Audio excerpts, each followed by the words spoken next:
Alright, you guys ready? Yep. Your action. Jag är nästan engelski.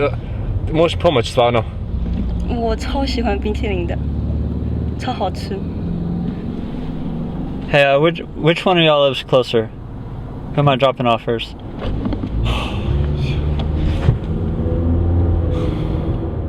Hey everybody, this is a Nico Work Show, and last December I recorded a album, and it's called Nick I Love You, Pickle Nose. You can stream it on Apple Music, Spotify, Pandora, Google Play, Deezer. It's also on YouTube. It's on everything. Tidal. I wanted to go over kind of how I made it, and a little bit of, I wanted to share with you some of the mistakes.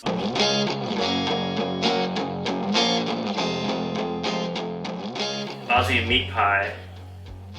I wanted to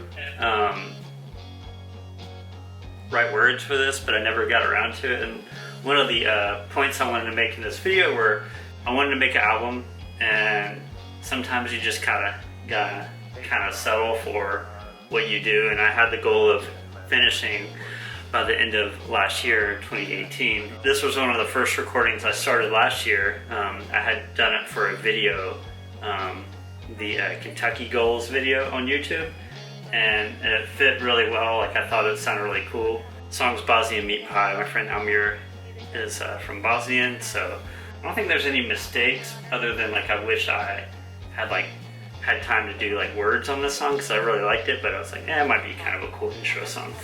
I ended up not writing words, but I ended up using like a bunch of voicemails, strangely, from like previous employers, or like just in general. And so like ended up kind of being the theme of the album was, okay, like I'll use these voicemails and they're like different jobs than I've had. And so I wanted to include those of like, hey, I want to make an album. I'd rather do music than work a job. So here's some voicemails that hopefully I'll never have to get ever again.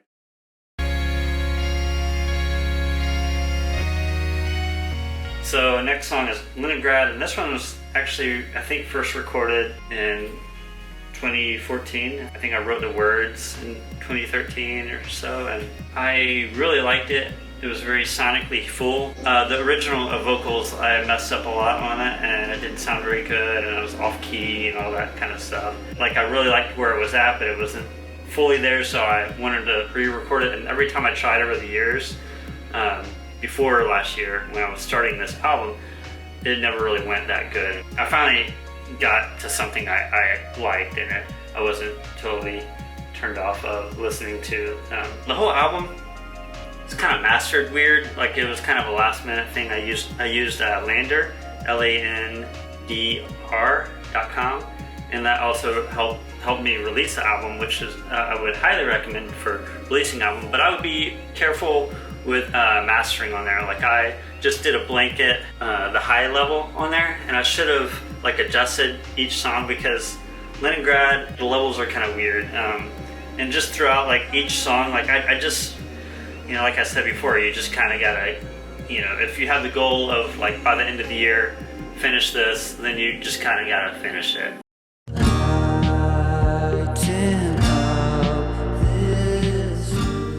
I'm Fine said Drew Breeler was another early song that I had recorded in the year, and my original plan was doing a 3-part album. Most of these songs are part 3. The first part, I think I'm Fine said Drew Breeler was going to be on that one, because this one I wrote the words to a long time ago, and I had written down the chords, and I had recorded a long time ago too, and I lost that recording. And all I had were the words and the chords written with the words, and so like I didn't know how to play it I couldn't remember, so I came up with this one, and I had recorded it for this part 1. And when it was getting closer to the end of the year, I decided to kind of form this into just one album. And I still have like a couple other songs that I haven't done anything with, and I started recording for the part 1. Then at part 2, I don't think I recorded anything for that. I have some of those songs that I was gonna build out. I discovered the Mellotron, and so I loved that. I was trying so hard not to overuse that on the album, but I tried to use it sparingly, but it's so darn cool.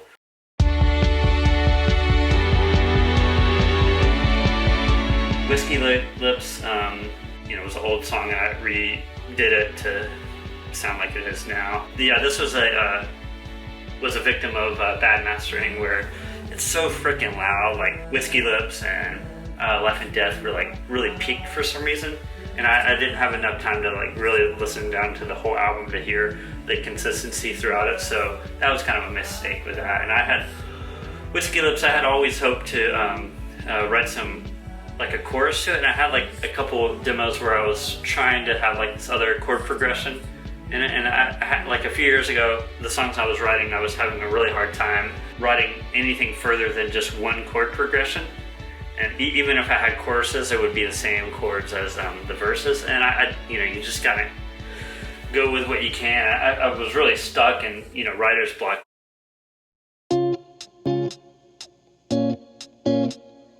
Look Up, Can't Help Looking Down.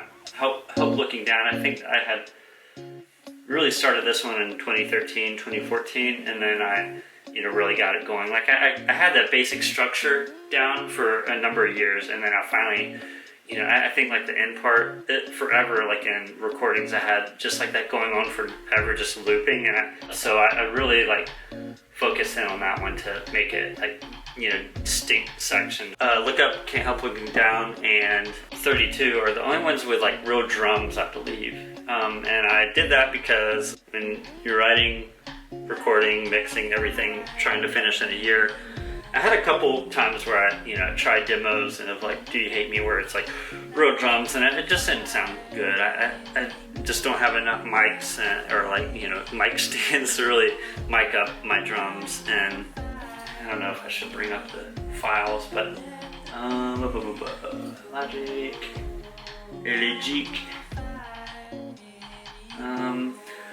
Like, just as far as like mixing, I was really going for like a darker, warmer sound. So a lot of the times I really like, you know, in the EQ, like, you know, high, low over here, I would really sweep out the high as much as I could, to make it as dark as possible, and just kind of the aesthetic I was trying to go for. I just wasn't really hearing the brightness so much on these. I mean, you can kind of see, you know, on the EQ over here, is whenever there's EQ, I usually sweep out some of the dark, some of the brightness out of it. Like that's a hi-hat,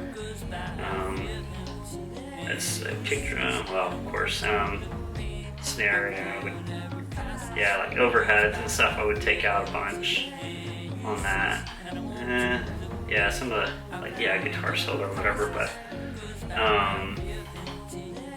Dude Save, yeah, that was definitely a theme of just like, you know, making things less bright. And the mics I use, I really only use two. I stole this one, sorry, from my friend Reese.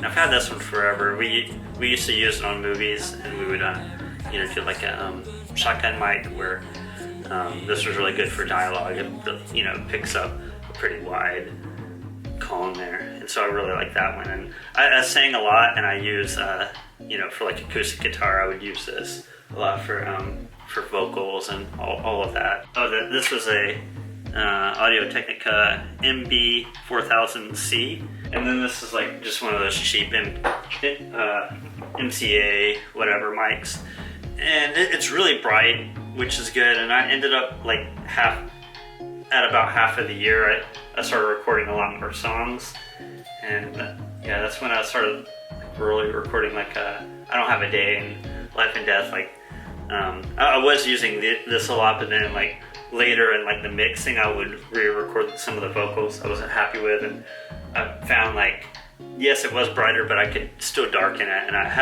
it's almost just like, you know, recording it a bit more open, and it is brighter, and you can even see it in the waveforms. Like, you know, this mic with recording vocals, like the waveform is really small, and then that one, of course, it has higher, you can see the higher peaks in it, and so you just have more to kind of work with. And sometimes it didn't really work on a song.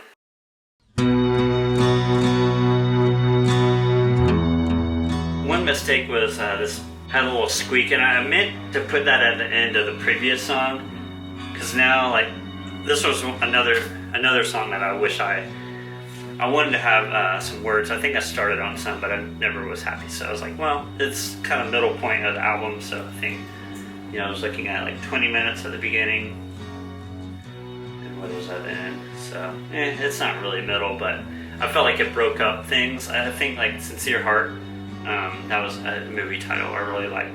A lot of these titles, I just grabbed them from movies I had watched at that particular time, so that one was a really cool movie. I highly suggest it. It's a Naruse movie. Or no, it's a Kobayashi movie, I think. But his movies are so good.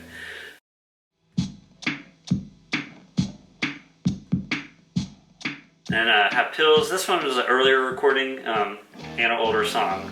But yeah, I was happy with how that turned out. That was another I wish I had some words during the chorus. And I couldn't get out of the rut of the same chord progressions for verse and chorus, so that was kind of the victim of that writer's block. Singing Hymns, recorded in 2014. I think I had different vocals recorded way back, but the music is pretty much the same from since then, or just like a new recording of the vocals. I didn't change words or anything, but I like that song.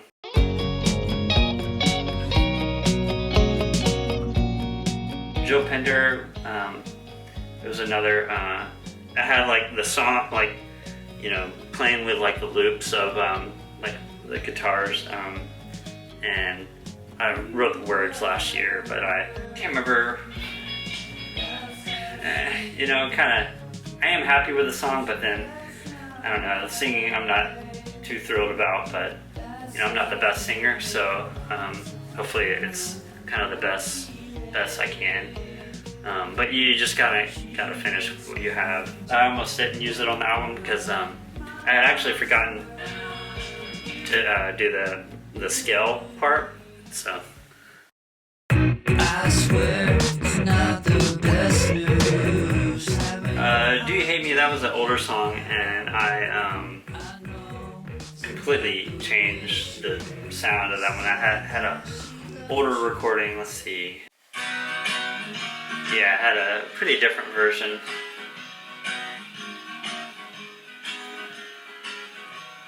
I don't think I had the second verse written until last year after this version, I think. But I didn't like that recording. That was going to be how it was, and I was like, I'm not going to put this on the album. I either have to like just completely rethink this, or I'm not going to use it. And that's usually what I do with songs and recordings. Like if I'm not really feeling good about how it's going, I will completely change the format of it and just like come up with something kind of catchy. Totally rethinking it is how I like going about it. Yeah, Do You Hate Me? This one I definitely intentionally kept dark sounding, tonally. So the end, like I had like that other part singing under it, and I didn't like how that ended up, but I wanted it in there, and I didn't know how to do it right, but it was just getting too late in the year to finalize that, so I just kept it in. I wasn't too thrilled with it, but it works.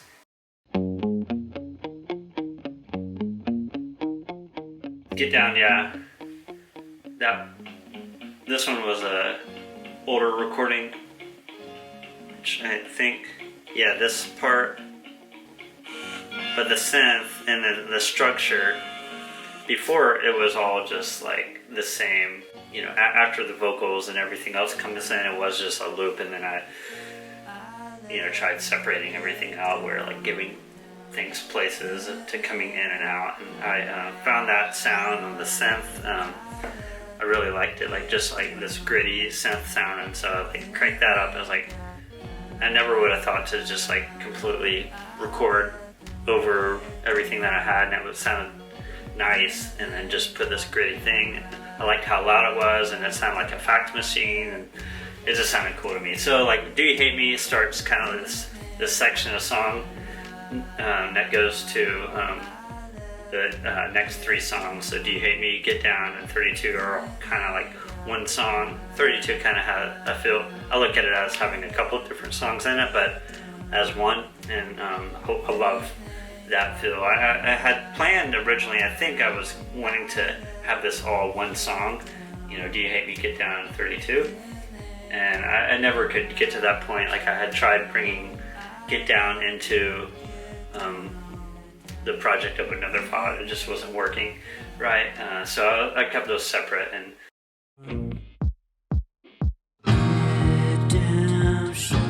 32, I like that one. I originally had like playing it on acoustic, and it sounded weird for some reason. I wish I could have got a good sound out of it. I didn't intend to. I wasn't trying to have like electric guitar on there. At the beginning at least, so. But I liked how that turned out, and like, I intentionally, let's see.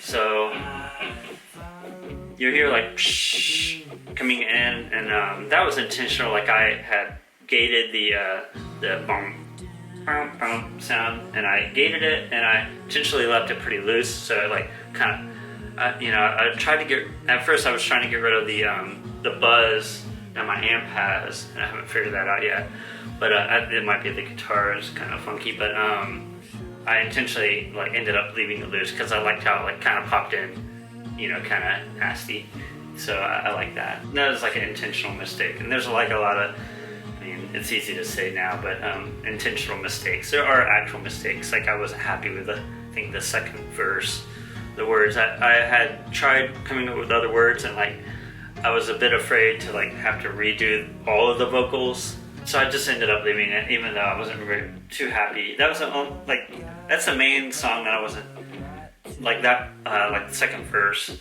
third verse, I forget. Where like I wasn't happy with the words in it. It didn't make sense to me, but I hate songs where like you look at them and you're like, what are they? They're just trying to rhyme, and I felt like that's what I felt like I just settled for something, and I wasn't happy with that part. But the rest of the song with the words, I'm completely happy with. I liked how that turned out. Like, that was one song where, a lot of the process is like I'll come up with a melody and I'll play it and I'll record it as a music memo, and I'll. If I'm able to write words, I'll do that, and I'll record that as a demo on my phone. And that song, like, I had so many different pieces. I knew, like, I had that part already from years ago, and then last year I built out the rest of the song with words and everything. And I, kept building on it, and I just didn't stop writing for that song, and so ended up being able to piece it all together. I like how the structure of the song, for sure.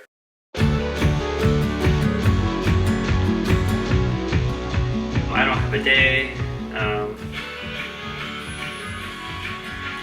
Yeah, I really liked how this one turned out. Like, it started out as just acoustic and with the beat, and I liked how that sounded, and then I was like, well, this might be kind of fun to make bigger. And I kind of went, I don't think I recorded a bass on it. I wish I did, or at least turned it up or included it more. And one mistake that I do know of, You Don't Have a Day.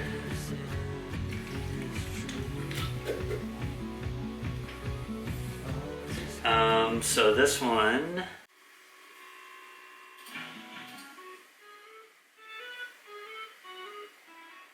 so the first chorus is like part A, and then the second time the chorus is there's an A and B. And I remember I messed up on here. Let's see, I'll include it. Maybe I'll do the acoustic and then vocals. I hit the wrong note.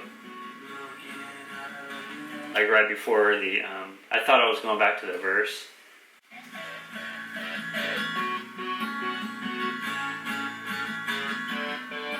I don't know, maybe I did. Maybe that's not the spot.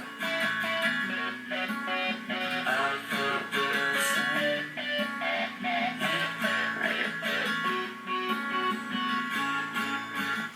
Maybe it was this one.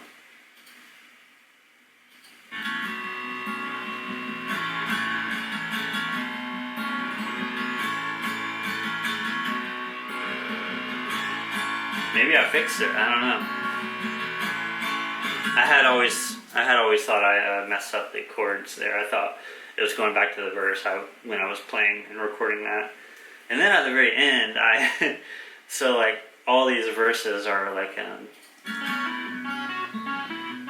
that, or at that octave, and then at the very end, I did it really quick, and I didn't set it back to the same settings because I was like messing with it during the last choruses, so I messed up all the settings on the synth, so it was like an octave lower or something.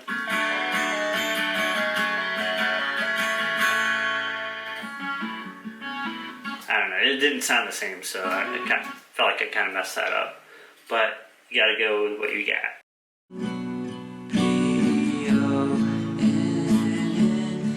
So Life and Death was another one where I had written a long time ago in like 2005, and I had like the chorus words a bit going, and I never could really get the song going anywhere. Yeah, I had so many different parts coming up, and so I ended up being able to put them all together, and I liked how it turned out. I would like if I had more time, I would have done like some strings towards the end, and you just gotta finish the stinking song to be done with the album, and I'm happy with it, and I got everything how I liked it, but I never could finish some of these how I would have liked. But like I definitely did all this to encourage people. Just do it, like just get it done, set a goal for yourself, like put a deadline, put restrictions on yourself. I didn't buy anything new to make this album. Maybe I did. I didn't have an audio interface. I had gotten rid of mine. It was like a 2-track, and so I bought like I use Focusrite, like 8-track thing, and it's I found it on eBay for under about 300, and I think it's supposed to be 400 or 500, 600 or something. So I was happy to find that. So I did buy that. I didn't buy any newer mics or anything. I wish I had like a new Neumann and stuff, but I don't. Maybe I will be able to get that one day, but I wanted to use what I had, and like that was kind of the philosophy of doing this, like to encourage people, hey, you don't have to have a bunch of nice stuff to do this,